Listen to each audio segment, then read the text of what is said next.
Hello, Hannah. Soul Dr. Nick here, and today I want to talk about unschooling. And the idea of unschooling is coming up because we're taking a look at education for my little one.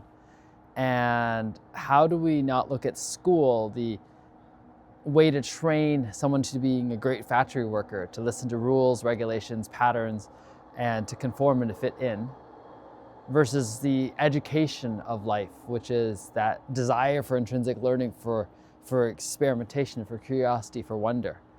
And this is not a critique of all systems, all teachers, anything else like that. And it's an observation of what I see right now. There's amazing teachers. I've been really grateful for my education, my schooling even. I've had amazing guides, mentors, everything else. And I was extremely lonely. I lost the ability to do math the way I had intuitively known before I went to school. And I see the genius of not just my son, but the next generation. And I'm really appreciating stepping into this whole idea of unschooling, of sovereignty, of inviting the child to be the chooser of their destiny, of their learning. And I'm recognizing, I love the statement that I heard from someone who has done this for a while. She's like, when we take someone who's been in grade 9 and switch them from regular schooling to unschooling, where they actually get to make a choice, even if it's playing video games all day, it usually takes about that many months to get with the program. And so 9 months, because it takes that long to really burn out that part of the self that says, I do whatever I want. I don't have to do anything. I don't want to do anything.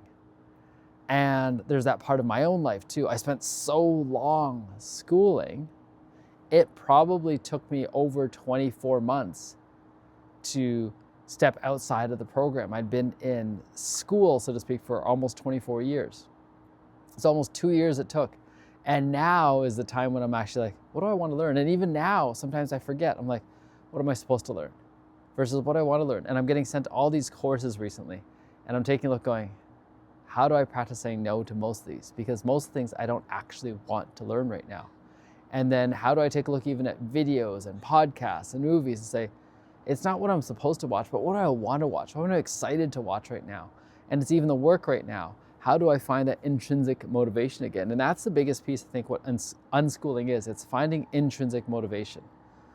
Because there's a part of me even, and I can see it in others, that's why I see it in me, they're like, oh, this is my intuition. I'm like, fuck that, that's not intuition, that's just your mind telling you another story.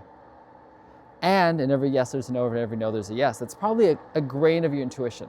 And it's a grain of my intuition now that I'm stepping in with. But quite often there's still the other patterns, whether it's about money, whether it's about power, whether it's about approval, whether it's about not getting things wrong, the desire not to get disapproval, not to lose money, not to be judged. All these things is sometimes even more powerful than what I do want. So intuition, I'm realizing, as I'm saying this, that unschooling is learning what you want to run towards instead of only being trained to run away from things. And that's what schooling is. It's run away from this, run away from being bullied, run away from standing out too much, run away from looking bad. And now unschooling is, what do you actually want to run towards? And it's more confusing at first. It takes longer. It's part of me in building this business right now. I've been unschooling myself in how business is supposed to be built, because it's taken longer to get here, to get to our first official client as a founding team. And part of that I realize is the benefit of the universe reminding me, how do I keep stepping back and back and back and taking a look at the picture? And at the same time stepping into and being clearer and clearer and clearer. And as I'm doing that over and over, I'm re-recording videos over and over again because I'm like, I'm learning different aspects. I didn't have to get it right. And I'm playing. Over and over again, I'm playing. So unschooling, part of it is coming back to play. And that's what I keep coming back to in my own life. I want it to be more about play. And if play and work can be one and the same, that's so sacred. And instead of saying, you work hard, you play hard, it's like, you work and you play at the same time. And that kind of alchemy coming together is brilliant. So I'm inviting you to step into your own unschooling school. And know that that's what I'm creating, a school for unlearning the patterns that have been there. Not to say that they're bad or wrong or that I can't pick them up again or they're not useful. Rather, if that's the only tool that I have, then where is my life a prison instead of being this wondrous experimentation? And I look forward to dropping more with you. There's so many other aspects I want to dive into now, but I'm going to stick to that unschooling. Ciao for now.